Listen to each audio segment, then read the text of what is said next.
Nagaaf araarri Waaqayyoo biyya isin jirtan maratti isiniif baay'atu daawwattootaaf dhaggeeffattoota sagantaa bari'eeraa. Kun bari'eeraadha. Bari'eeraan torbanitti sa'aatii kana yeroo hundumaa dubbii gooftaa keenyaa isa jiraataa fudhatee kan isiniif dhiyaatu yeroo ta'u, dubbii gooftaa keenyaa Yesuus Kiristoos fudhatee kan isiniif dhiyaadhu an hojjetaa wangeelaa Eliyaas Ittaanaan jedhama. Tibba darbe keessatti ba'u urgi ba'anii booddee immoo wangeela Yesuus Kiristoos labsuu kan jedhu irratti dubbachaa akkasuma immoo itti fufee of eeggachuu akkamitti akka deddeebinu qorree immoo dubbii hundumtu dubbatames dubbii Yesuus Kiristoos ta'uu dhiisuu mala jennee waliin barachaa waliin dhaggeeffachaa akka turre ni yaadatama. Haa ta'u malee har'as dubbii Waaqayyoo isa hundumaa danda'u Luqaas boqonnaa 19 lakkoofsa tokkorraa kaasee isa jiruun dubbii Waaqayyoo isinii wajjin hirmaachuudhaaf fudhadhee dhiyaadhe. Mata dureen isaa Yesuus mana Zakkiyoositti simatamuu isaadha. Lakkoofsa tokko Yesuus Yaarikoo dhufe keessa darbe. Namni Zakkiyoos jedhamu tokko achi ture. Inni hangafa warra qaraxxuu badhaadhaas ture. Zakkiyoos kun Yesuus isa kam akka ta'e baruu barbaade garuu namoonni waan baay'ataniif wajjaan isaas gabaabaa waan ta'eef isa arguu hin dandeenye. Yesuus karaa sanaa irra akka darbu yommuu beekee namicha isa arguuf dhufu dura fiigee qilxuu tokko yaabbatee Yesuus iddoo sana yommuu ga'ee ol ilaalee yaa Zakkiyoos dafi gadi bu'i. Har'a mana kee ooluu anaaf hin taa'oo jedheen.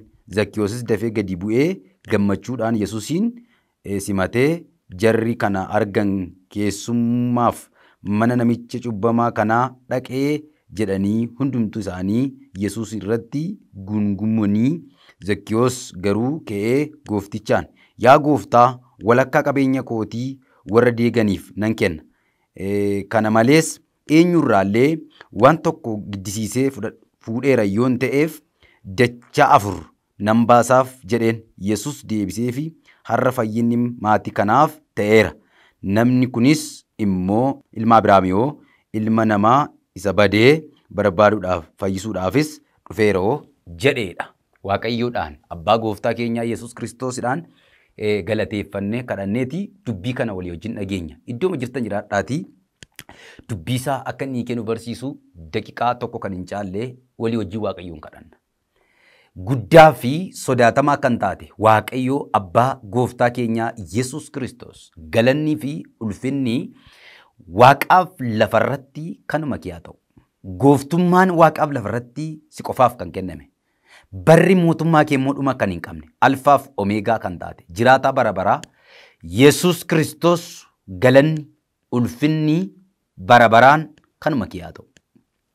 Gaarummaa dubbii keetiirraan kan ka'e araara keessa guddaa irraan kan ka'e warra jiraatanii dubbii keessa jiraataa dubbatan taane akkasitti walitti qabamne saba taa'ee dubbii kee dhaggeeffatu obboleessa obboleettii taa'ee dubbii kee dhaggeeffatu kana karaa hundumaan ati jireenya isaanii ilaali. Dubbii itti dubbattuun gelderi. Dubbii nutti dubbattu kanaan nu eebbisi. Saba taa'ee dubbii kee dhaggeeffatu kana dubbii itti dubbattu garaa laphee isaa keessatti haa eebbifamu. Inni hamaan simbirroon seexanaa dubbii itti dubbatte keessaa kan funaannatu in Waaqayyooliin bara seenaa inni gad dhiifame sun yeroo kanaa kaasee maqaa kee isa jabaan kan hidhame haa ta'u. Qilleensaaf dachee kanarraa ergaa inni hamaa sanaan rukutamaa haa ta'u. Ulfinni maqaa keetii haa mul'atu. Ulfina maqaa kee kabaji waan kana gootuuf immoo ulfaadhu maqaa gooftaa keenyaa Yesuus Kiristoos isa deebi'ee dhufu. Ameen. Daawwattootaa fi dhaggeeffattoota sagantaa bari'eeraa mata duree akkas jedhu irrattan dubbii Waaqayyoo isinii wajjin hirmaadha. Yesuus Kiristoosidhaanii simachuu mata duree jedhu irrattan dubbadha. Yesuus Kiristoosin simachuu kan jedhu kutaa kanarraa yoo ilaaltanii nama dhuunfaa tokko Zakkiyoos qaraxa kan fuudhu hangafa warra qaraxa badhaadhaa warra ta'an ta'ee utuu jiru gaaf tokko garuu oduu waa'ee Yesuus Kiristoos utuu inni dubbatamu utuu inni haasa'amu ijaan osoo hin taane gurraan dhagaa ture. Waa'een isaa ishuu ta'ee waan ka'uuf dhagaa waan ta'eef isa dubbatamu kana garuu mee guyyaa tokko ija koon hin argaa asiin darbaa jedhanii odeeffannootu kennanii waan dhageefi iyyafatee dhaggeeffatee eessaan darba gaafa jedhan asirra darba gaafa jedhan nan arga jedheeti namni baay'isee waa'ee isaa dinqisiifatee haasa'u kana arguun qaba jedhee xiyyeeffatee manaa ba'e. Argitanii? Hunduma dura garuu jabeessee na arga jedheeti xiyyeeffannaa guddaadhaan karoora guddaadhaan yeroo inni Kiristoos Iyesuusidhaan arguudhaaf manaa ba'u argina. Haa ta'u malee Zakkiyoos kun akka caaffanni qulqulluu kun jedhutti hojjaansaa gabaabaa tureedha. Yeroo sanatti namoonni baay'ee waan turaniifi Zakkiyoosiif haalli mijeessuu hin dandeenye, arguu hin dandeenye. Kanaaf fala tokko falateera. Warra baay'ee isa danqan akka inni Iyesuus Kiristoos hin agarre godhan hojjaansaa gabaabaa waan ta'eef immoo yeroo Iyesuus darbu akka hin agarre godhan maal godhe? Waan tokko godhe dursee isaan dura darbeeti qilinxoo tokko yaabeedha. Akkam karaa Iyesuus Kiristoos irra darburraa qilinxoo yaabee Iyesuusin ilaaluu jalqabe. Baay'ee waan nama dinqu garuu Iyesuus Kiristoos gaafa qilinxoo Zakkiyoos irra jiru sana bira yommuu ga'u wal ilaaleedha. Agartanii warra baay'atanii achi nammanii ta'an sana ilaale osoo hin taane murtoon gurbaa kanaa Iyesuusin akkan ol jedhee Zakkiyoos ilaaluu godheera. Maaltu akkan Iyesuus Kiristoos qilinxoo irratti wal ilaalu godhe yoo jettan murtoo Zakkiyoos manaa ba'eedha. Zakkiyoos gaafa manaa ba'e murtoon isaanii guddaan Kiristoos Iyesuus isa jedhamu isa waa'eensaa akkasitti dubbatamu kana arguun qaba jedhee murtoo cimaadhaan xiyyeeffannoo guddaadhaan manaa ba'ee qilinxoo yaabe. Yesuusis achi ga'ee maal godhee wal ilaalee jedha caaffati qulqullaan Zakkiyoos jedhe ilaalee dhiiseedha miti. Dafi gadi bu'i. Har'a mana kee ooluun anaaf hin taa'e. Dinqiidha baay'ee. Zakkiyoosis ariifatee qilinxoo irraa gadi bu'ee Yesuusin mana isaatti simateedha. Baay'ee na dinqana. Warri Yesuusin mana isaanitti simatan, warri Yesuusin simatan yeroo hundumaa hin abaaramu miti, hin eebbifamu. Warri Yesuusin simatan yeroo hundumaa, manni Yesuus Kiristoosin simatu yeroo hundumaa gammachuu guddaa qaba. Boqonnaa guddaa qaba. Boqonnaa sammuu, boqonnaa hojii kam keessatti warri Kiristoos Iyesuusidhaan simatan gammachuudhaaf milkaa'ina guddaa of hirkatti qabu. Maarree obboleettan koo, firoottan koo baalixa kaaba kibba keessa ala teessee kan hordoftan dubbii Waaqayyoo isa jiraata kana naa wajjin hirmaachaa kan jirtan Iyesuus Kiristoosin simannaan ati eebba guddaa qabda. Yeroo tokko namni akkas godhu waa'ee jireenyaa nama gaafatu. Jireenya jechuun waan haala yeroo irratti xiyyeeffate namni isa jireenya dhee baalaansi godhee wanta biiftuu gadii kana irratti xiyyeeffateeti kun jireenya guddaa kun jireenya xinnoodha jedheeti ulaagaalee walii kennaa oola. Jireenyi guddaan garuu Iyesuus Kiristoosin simatanii Iyesuus Kiristoosin ofitti fudhachuudha. Namichi kun akkasa biyya lafaatti qabeenya qaraxa fuudhu keessaa immoo inni isa warra duraatiidha, hangafaadha, badhaadhaa immoo tureedha. Garuu qabeenyichis badhaadhummaan isaa sunis wanta inni barbaadu sana, wanta inni godhu sana gochuuf waan hin dandeenyeef lafa kaa'eeti Iyesuus Kiristoos isa dandaa waan hundumaa ta'e, isa gooftummaan waaqarrattis lafarrattis isaaf kenname kana barbaaduuf manaa ba'e. Nama dinqa baay'ee. Yeroo tokko namni jireenya isa ta'e Kiristoos isa waan hundumaa danda'u kana dhiisaniiti jireenya barbaaduun deeme. Baay'ee nama kolfisiisa yookiin nama dinqa waan akkasii. Maali yoo jettan maaliif faarfannaa dhiiste, maaliif kuwaarii dhiiste, mee interview godhaa, maaliif tajaajila dhiiste tanii yeroo hiriyoota keessan interview gootan haaluma jireenyaatiin akkasina godhe, haaluma jireenyaatu leetii na godhe. Attam inni haalli jireenyichaa immoo sakam jettanii itti fuftanii xiyyeeffattan jireenyichi inni guddaan, jireenyichi inni dhugaan garuu eessa jira yoo jettan Yesuus Kiristoosin dhiisanii jireenya barbaaduu osoo hin taane Yesuus Kiristoosin qabaatanii jireenyicha isa guddaa sana dhaaluudha. Zakkiyoosii koodii jireenya isaatii argate kutaa kanarraa yoo ilaaltan. Koodiin jireenya isaatii jireenya isa ta'uu argateef immoo maal yoo jettan utuu Iyesuus Kiristoos mana Zakkiyoositti simatamee jiru utuu Iyesuus Zakkiyoosin interview gochuun jalqabin Zakkiyoos ofiisaan of kennuu jalqabe. Ofiisaaniiti waan godhee jiru hundumaa himuu jalqabe. Attam akkas jedheetti dibbata Yesuusitti Zakkiyoos. Qabeenyaa koo kana dachaa afur warra deeganiifan kenna tokko. Lammaffaa irratti immoo firdii jallisee nama tokkorraallee qaraxa fuudheera yoon ta'e immoo hidha. Maalan godheedha? Nan baasaidha. Dafee waan godhe hundumaa gara Yesuusitti imalee Yesuus Kiristoositti immoo rakkoo qabu, dhukkuba qabu, ciniinsuu qabu, quuqama qabu hundumaa himachuu jalqabe. Isa booddee Yesuus Kiristoos maal godhee harroo mana kanaaf maaltu ta'e fayyinni ta'eera. Iddoo fayyina isaatii argate Zakkiyoos koodii jireenya fayyina isaatii argate. Daawwaa jireenya isaa fayyisu Kiristoos irka baafate Zakkiyoos. Daawwaan Yesuus Kiristoos kenneef maal jettan sagaleedha. Dubbiit kenneef kunoo ilma Abrahaam itti gammade Yesuus. Yeroo tokko namni baay'een lallaba paasterii luba raajii barbaaduu dhaqa malee Yesuus Kiristoos barbaaduu waldaan naqu. Yookiin iddootti walitti qabama keenya walitti qabama waldaa hin naqu namni Yesuus hin barbaadu. Abaluun jira, raajii abaluun jira, lubi abaluun jira, wangeelaa abaluun jira jedhaniiti waldaa naqu. Akkasitti Kiristoosin beekuun hin danda'amu. Inni guddaan Yesuus Kiristoosin arguudhaaf yoo dhaqxe wantati barbaaddu barbaachisaan kee hundinuu Kiristoos keessa jira. Yeroo tokko immoo yeroo waldaadhaan nu keetti mata duree keenya tuufuutanii mata duree namoonni dhiyeeffatan teessanii dubbistan ilaaltan baay'ee waan nama dinquudha yookiin waan nama dinqisiisuudha. Hundumti isaa fokoosiinsa wanta tortoree badu ilbiisa borcaccabee badu irratti xiyyeeffata namni. Jireenya satee Yesuus Kiristoos mootummaa sarratti xiyyeeffatu. Jalqaba irratti kan barbaadamuu qabu maal mootummaa isaati. Namni garuu bara keenya keessoo kanan kadhatu. Eebbifamuu barbaada taanaan mootummaa Waaqayyoo dursi kadhadhu. Guddachuu barbaadda yoo ta'e mootummaa Waaqayyoo barbaadi. Zakkiyoos as keessatti nama dhuunfaan arguun naqa jedhamiti. Murteeffatee manaa ba'e. Namicha kana yoo ilaaltanii namaan nageessaa jedhamiti. Namaan qilinxoo yaabsisaa jedhamiti. Yeroo namni naannoo isaatti dubbatu yeroo waa'ee Yesuus Kiristoos kana haasaan waa'een isaa kun ishuu ta'ee dubbatamu keessatti qalbeeffatee ofitti fudhateeti warri wanti jarri warri kun jechaa jiran kun cimaadha. Garummoo ani ijaan arguun qaba jedheeti manaa ba'e. Manaa ba'uu duwwaas miti.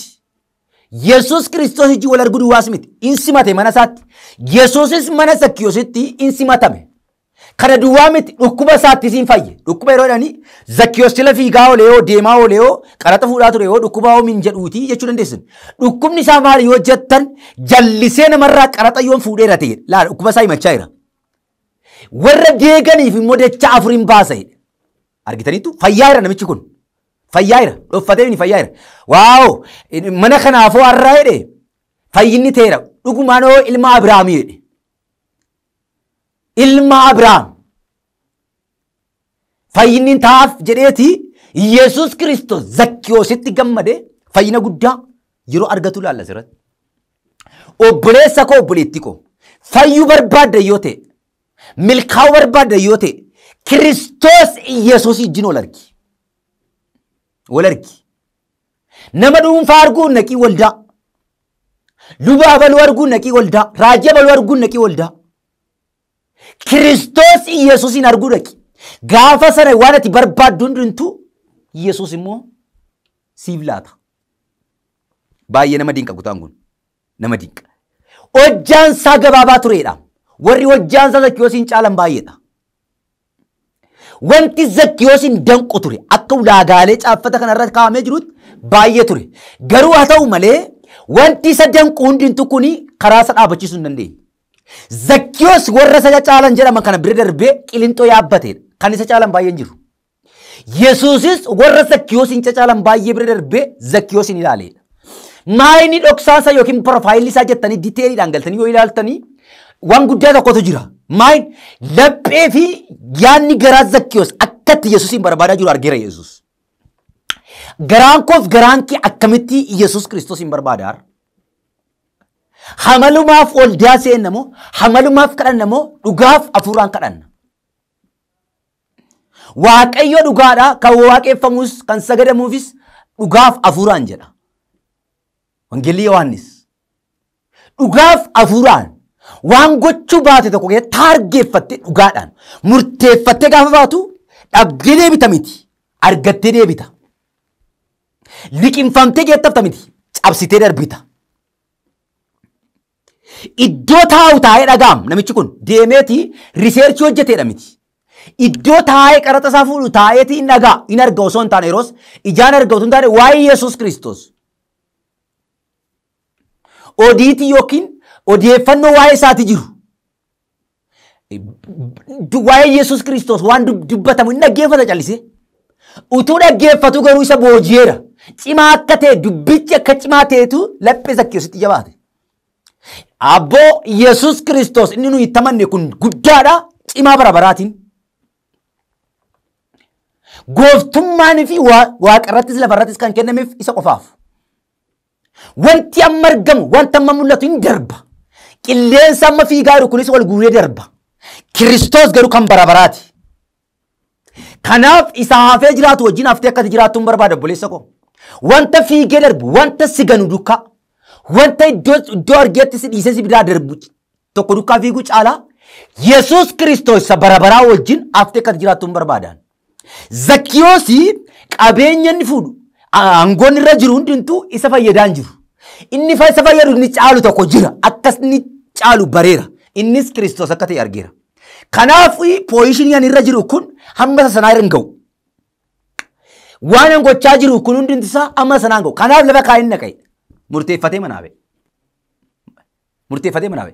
Harroo namoonni baay'een dandaasa ta'e waaqarratti lafarratti karaa hundumaa gooftummaa isa kennameef kana lafa dhiisanii lafa kaa'aniiti yaada mataa isaanii dukkaa. Jireenya waan ta'u Yesuus Kiristoos hin mul'ifne dukkaa isa guddaa ta'e kana waaqessuu dhiisanii babbadaa oolu. Babbadaa oolu. Wanti si ganu immoo jalqabi isaan caccalaqqisa hin daggatiin. Hin babbareeda ganamni isaa. Galgalli isaa garuu dukkana gadheedha. Kiristoos garuu warri isaa wajjin deeman warri isa simatanii isaa wajjin deddeebi'an ulfina argachaa deemu. Guddachaa deemu. Milkaa'aa deemu. Mee kottu akkas godhi. Kiristoos Yesuusin kabaji mana kee keessatti. Kabajuu jechuun immoo Yesuus abbaa koo maaloo koo seedhaniin duwwaa miti dubbiin. Jireenya kee guutuudhaan. Deddeebii keedhaan waan gootu hundumaan Kiristoosin kabaji. Gaafa sana irra aanta malee jala naantooti. Zakkiyoos kan irra aanse maali hojjettan murteeffateera tokko of kenneera baqa. Kanaaf Zakkiyoos konfiisii godhe warra achi jiran dhaabatan sana. Warra jirra jedhan, warra beenna jedhan, warra nuyi dhadheeroodha jedhan hundumaa konfiisii godhe. Attamitti namichi kuni Yesuus Kiristoosii mana isaatti fudhate Yesuus immoo mana nama cubbamaa kanaa dhaqee taa'ee simatamee taa'edhaniiti dubbachuu jalqaban. Abbaan barbaade haguungum atiif Waaqayyo ol beetta. Yesuus gaafa si waamee tolosaatti badhaasaatti mari'atee si waame mitisi. Kan gaafa si dibeesi eenyutti mari'atee si dibee miti. Ergati dibamtee si argennu. Ergati waamtee si argi. Yeroo tokko tokko waldaa keessaa nama dibata. Waldaa keessaa nama Waaqayyo kaasu. Nama ayyaana ukkaansaa dhossaa kan oolanii maal yoo jettan nama Waaqayyo muudee kaase maal godhu dibanii kaa'u. Ruuqanii kaa'u. Akkas jechuun maal jedhu ganaadha jedhaniiti yeroo itti gubu. Kiristoos garuu utuunni achi hin gahin dura Daawiti utuunni hoolaa bira jiruuti kan inni waamicha godheef. Attamitti Zakkiyoos simata. Attamitti Zakkiyoos wajjin ta'aasaa jedhanii asii ol fixu.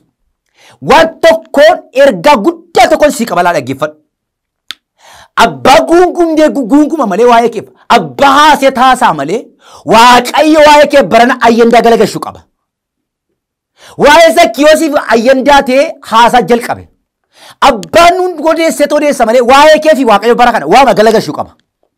Inni hojjeta Waaqayyo seenaa kee.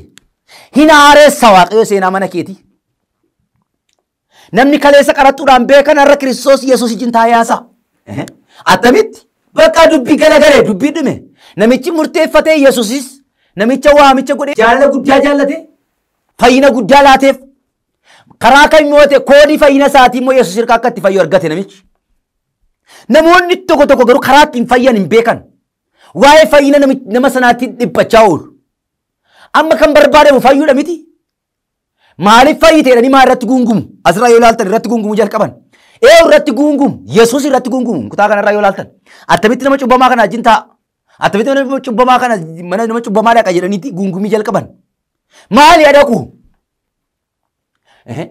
Dhaqee afayyisu. Yesuus yoo. Baruma sanaa kaasee hinaaffaa gadhee jira agartanii. Gaafa Waaqayyo nama guddisu. Gaafa Waaqayyo nama milkeessu. Guungumtuun hin dhibdu. Hamattuun hin dhibdu. Yesuus Kiristoos garuu akka gaara guddaatti, akka tabba guddaatti irratti si ulfaachisa malee. Haalleluuyaa. Haalleluuyaa. Luqaas boqonnaa tokko lakkoofsa 13-14 kaastanii yoo dubbistanii baay'ee nama dinqa. 14 irraa akkeedha. Boqonnaa tokko 14. Ati guddaa gammadda jedhe. Eeyyuudhaan jedha. Zakkaariyaasii fi Elsaabeetiin jedha. Ati guddaa gammadda jedhe. Dhalachuun mucichaas namoota baay'eef gammachuu taa'edha. Mucichi immoo garaa haadha isaatii keessatti maaloodha? Dibamaadha jedha. Kan dibamee dhalatuudha. Innis Yohaannis Cuuphaadha jedha. Nama dhala dhabee tureef. Nama arrabii baay'ee irra jiruuf. Nama waraansa baay'ee baatee lubatee mana qulqullummaa keessa hojjeta garuu waraansa gurguddaatu irra jira. Zakkaariyaasii fi Elsaabeetirra. Gaaf tokko Waaqayyo garuu ergamaa Garbeelii itti erge. Ya Zakkaariyaas jedhe 13 irratti. In sodaatin Waaqayyo kadhannaa kee dhageera. Haati manaa kee Elsaabeetiin ulfoofti ilma siif hin deessi jedheen. Zakkaariyaas kuni nama baayoloojii barate ta'uun isaa waan hin namneedha. Akka kutaa isaa irraa qoradhutti.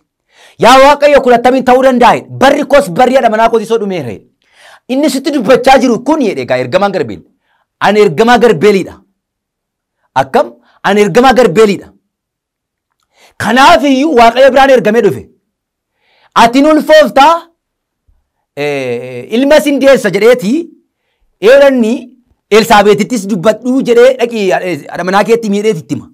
Haa ta'u malee garuu Zakkaariyaas maal godhee kun ta'uu hin danda'u. Wanta nama dubbachaa jiru kun hin taa'e. Attam dhuma raawwatama hin ta'u innis mormii guddaatu Zakkaariyaasii fi ergamaa Garbeel gidduu ta'uu jalqabe. Wal mormuu jalqaban. Haa ta'u malee mormii Zakkaariyaas kufee kan ergamaan Garbeel garuu Zakkaariyaasiidhaan mo'achuu isaa argina jirra. Ergaa tokko sii qaba kallattii kanaan. Wanta diinni keessatti dubbatu. Wanta namni siin jedhu hamaasu sirratti taa'u osoo hin taane inni Yesuus Kiristoos dubbiin afaan Waaqayyoo keessaa bahu dhaggeeffadhu sirratti ta'uu jalqaba bara kana. Sirratti ta'uu jalqaba. Akkuma ergamaan Garbeel jedhe garuu hin ta'uu jedhe Zakkaariyaas jedhee dhiisee biraa deebi'e. Wanta kun kana diddeef garuu adaba tokko adabamta jedhe. Attam arraba keetu didaa ta'a siibbiin arraba keetti kaa'edha. Amma kun ta'utti arrabi kee didaa ta'a garuu kun hin taa'edha. Akkuma jedhamu warri mana qulqullummaa keessaa luba eegan Zakkaariyaasiin eegan nama sana dubbachaa ture. Gaafa ergamaan Garbeel itti dubbatee xumuree biraa tokko Zakkaariyaas arrabi isaa luugamama. Dubbachuu hin danda'u. Haalaan malee. Gaafa mana keessaa gadi ba'u Zakkaariyaas haalaan dubbata. Garuu akkuma ergamaan Garbeel Waaqayyoo biraa ergamee dhufee itti dubbate Elsaabeet immoo ulfooftee ji'a 5 mana keessa dhokatteedha. Ergaan sii qabaa jiram. Waan ati yeroo irratti dhumeera jettu. Yeroo dhumee kanatti Waaqayyo yaadatamu guddaa tokko mana keef godha. Yeroo dhumeera jedhamu kanatti Kiristoos maan si madhati. Bara dhumeera jedhanitti bara sii dhumeera jedhanitti Waaqayyo mana keef waan haaraa qaba. Waaqayyo mana keef kaasa haaraa qaba. Waaqayyo jireenya keef eebba haaraa qaba nama kana. Sitti yeroo dhume malee obboleessa keef buleetti keetti yeroo dhume malee Yesuus Kiristoosiif ganama. Akkuma inni jedhe ulfooftee gaafa jiisaa ga'u nama cimaa goota Yohaannis Cuuphaan dhalatee hojiin hojjete hamma irraatti caaffati qulqulluun akkeedha. Kan akka Yohaannis Cuuphaa foon uffataan hin kaaneedha. Hin ka'us kan akka isaati. Caaffata qulqulluutu jedha.